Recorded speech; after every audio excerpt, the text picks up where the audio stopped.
वैसे विदेश वही जा पाते हैं जिनका होता है लक। तो चलिए बताता हूँ स्टोरी मेरे इंटरनेशनल नौकर बनने तक। वैसे मेरा शकल था ही लंगूर और बचपन से भागता था पढ़ाई से दूर। छोटा था तो घर वालों ने दिया आंगनबाड़ी भेज, लेकिन मुझे तौलने के लिए बिठाया तो भाग के आ गया। सोचा कि कहीं तौलने के बाद मुझे देना बेच।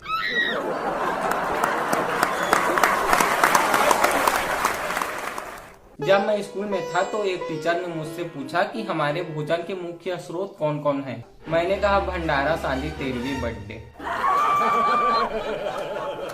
बड़ा हुआ तो बस बैठकर था खाता और किसी के काम नहीं था आता। दरअसल मैंने खुद को ही इतना ढीठ बना लिया था कि 4 लोग मुझे देखते ही कहते थे कि इससे तो कुछ काम ही बोलना बेकार है।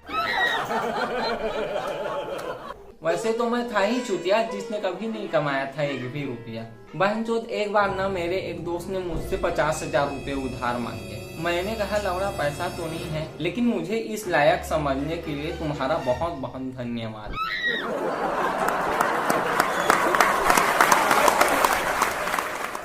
मैंने लाइफ में कुछ नहीं किया, लेकिन लड़ाई में उपयोग जानता था पाँव का, इसलिए युवा नेता बन गया मैं गांव का। और बहनचोद, आप तो जानते हैं कि नए नए बने युवा नेता गांव के लड़के सबसे पहले गांव के क्रिकेट टूर्नामेंट का उद्घाटन करते हैं।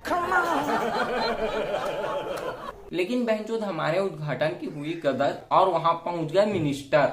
अब मिनिस्टर ने मुझ में क्या देखा जान, बना लिया अपना सिक्योरिटी गार्ड। अब उनकी सुरक्षा का था मुझ पे लोड। लेकिन एक दिन आए उनसे मिलने एक बकचोद। बहनचोद, सुरक्षा के चक्कर में हो गई उससे नोक झोंक कि मैंने उसको दिया दरवाजे पर रोक। बहनचोद, वो मुझसे बोला कि तुमको पता है मैं मिनिस्टर के बहुत क्लोज हूँ, इसलिए मुझे अंदर जाने दो। मैंने कहा भोसड़ी के होने को तो टट्टे विलन के बहुत क्लोज होते हैं, लेकिन वो भी अंदर नहीं जा सकते।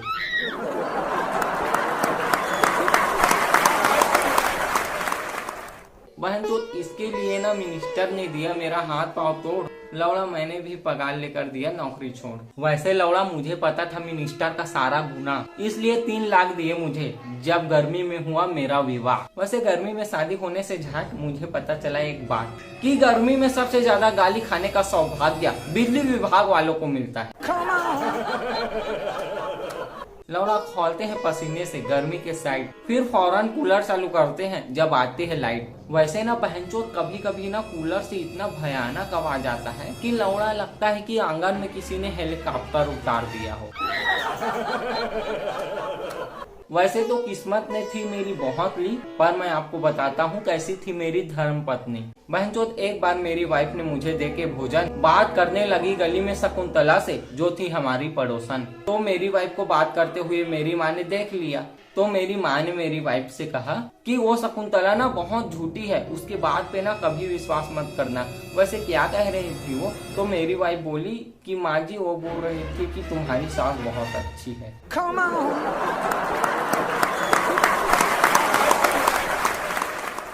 मेरी वाइफ ना पहले दिखाती थी मुझ पे बहुत प्यार, लेकिन 6 महीने बाद उसकी कृपा से शाम को बैठते थे 3 यार, मैं, बर्तन और विम बार।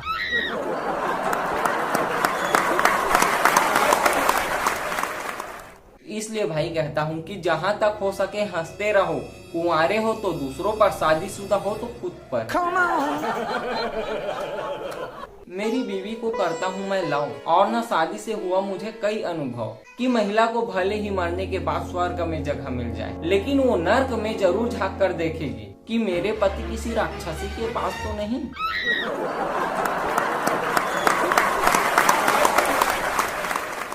वैसे पति पत्नी की कई छोटी छोटी चीजों से बनते हैं प्यार के घोंसले, पर मुझे पसंद नहीं आती थी उसके कई चोचले। अब पूरी पागल दुनिया है, वो अपनी शादी की एनिवर्सरी का ढिंढोरा पूरा सोशल मीडिया पर पिटते हैं। बहनचोद लिखते हैं happy anniversary my wife, happy anniversary my hubby. अरे लौड़ा, उसके कान में ही बोल देना, साथ में तो है तुम्हारे।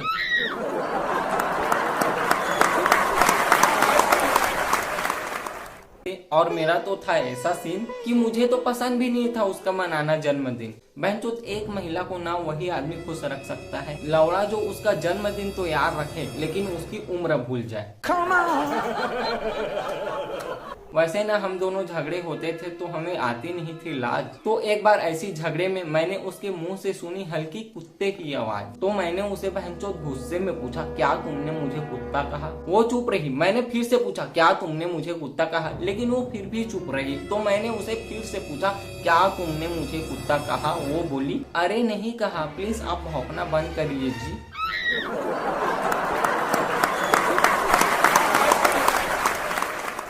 ऐसे ना हम एक दूसरे से होते थे खफा, पर वो एक बार झगड़े के बाद हो गई लापता। फिर ना मैं एक आदमी के पास गया और बोला, सर मेरी पत्नी ना लापता हो गई है। तो वो बोला कि बहनचोद ये डाकघर है, पुलिस स्टेशन नहीं। तो मैंने बोला, ओह सॉरी, बहनचोद समझ ही नहीं आ रहा है कि खुशी के मारे कहाँ जाऊं।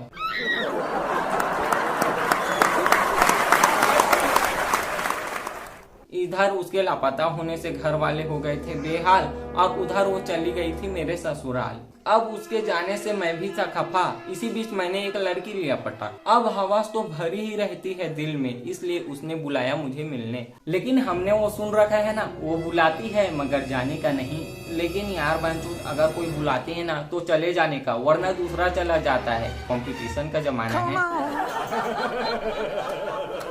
इसी बीच ना मेरी बीवी को घर वालों ने मनाया और उसे वापस घर लाया। तो मैं और मेरी गर्लफ्रेंड ना पार्क में थे। तो मैंने उसे बोल दिया कि तुम ना हमेशा मेरी दिल में रहोगी, क्योंकि बहनचोद मेरी बीवी थोड़ी घर में रहने देगी तुम्हें।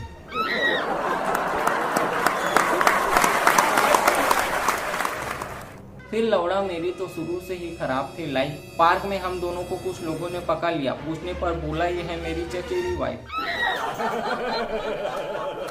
अब बहनचोद उन लोगों को ना मुझे बनाना था जिंदा लाश, इसलिए हम दोनों को पकड़ के ले गए लड़की के बाप के पास। अब लौड़ा इसके जब उल्टा लटकता है तो यही आवाज आता है कि अंकल भगवान की कसम, आपके लड़की ही ने मुझे पहले मैसेज किया था।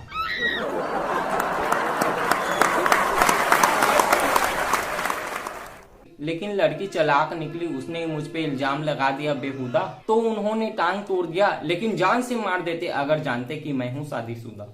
फिर वो एम्बुलेंस भी बुलाए लौड़े के बाद और मुझे भेजा 100 किलोमीटर दूर अस्पताल। अच्छा यार, आप ना एक चीज बताओ, क्या बहनचोद आपने कभी एम्बुलेंस को पेट्रोल पंप के पास पेट्रोल भराते हुए देखा है? मतलब बहनचोद मैंने कभी देखा नहीं। खैर छोड़ो। अब इस कांड से तो हो गया था मुंह काला, तो मैं इंदौर चला गया क्योंकि काम मिला अच्छे पैसों वाला। अब भाई आपको तो पता होगा कि पैसों में पृथ्वी से ज्यादा गुरुत्वाकर्षण और अप्सराओं से ज्यादा आकर्षण होता है। तो ना मैं जब काम के लिए इंदौर पहुंचा तो एक लड़के से पूछा कि हुजूर आपको ना एक तकलीफ देनी थी। तो वो बोला, देखे तो देख, बैंड छोड़ दूंगा तेरी गांडिये।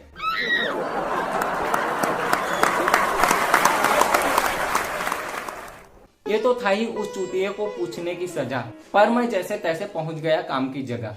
फिर 6 महीने बाद काम हो गया बंद और हमारे हाथों में आ गया हमारा लंच। काम से ना मुझे मिले 90,000, लेकिन फिर हो गया मैं बेरोजगार। किसी बहुत ही बड़े महापुरुष ने ना बहुत प्रेरणादायक बात कही है कि जिंदगी रहेगी तो लौड़े भी लगते रहेंगे।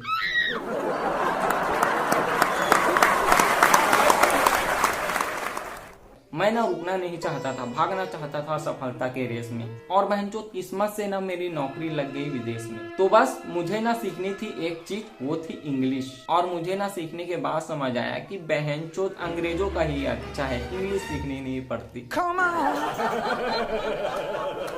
अब मुझे ना वाइफ को छोड़कर जाना पड़ा क्योंकि करना था रोशन खुद का नाम। तो ना मैं ट्रेन में बैठकर दिल्ली के लिए निकला क्योंकि वहीं से भरना था उड़ान। और ट्रेन में ना जाकर बहनचोद एक चीज समझ आया कि कन्फर्म रिजर्वेशन वाले आदमी के नखरे शादी में आए हुए फूफा से कम नहीं होते। लौड़े बोलते हैं बैक साइड हटाओ, हमें लेटना है।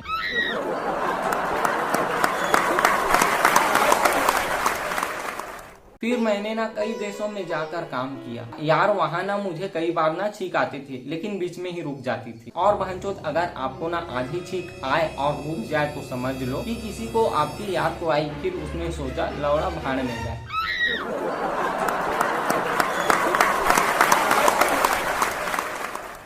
और फिर अपना और रोशन करने नाम चला गया मैं जापान। और वहाँ जाके मुझे समझ आया जिंदगी क्या है, एक अरमान भोसड़ी का, औरत के पीछे पागल, इंसान भोसड़ी का, प्लास्टिक का लन, रबर की चूट, क्या क्या बना रहा जापान भोसड़ी का।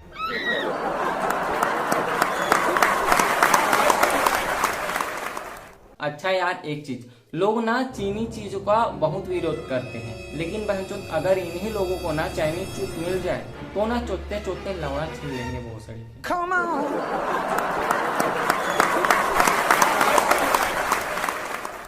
यार विदेशी लोग और हम में ना ज्यादा फर्क नहीं है। विदेश में बोलते हैं baby come on my face, same हमारे यहाँ भी बोलते हैं सुन साथिया माहिया बरसा दे इसके दी स्याहिया। विदेश को लोग ना बहनचोद ना समझ भी हैं। बहनचोद गाय भैंस को चराने वाले को अनपढ़ गंवार समझते हैं और कुत्ते को भगा कर लौड़ा बहुत स्मार्ट। एक बार ना मैं जंगल घूमने गया था, तो वहाँ ना कुछ लोगों ने हमें पकड़ लिया। फिर वो लोग ना हमें अपने राजा के पास ले गए, तो राजा ने कहा बंदी बना लो इन सबको। फिर मैंने कहा राजा साहब रहम, हमें बंदी मत बनाओ, बंदा ही रहने दो।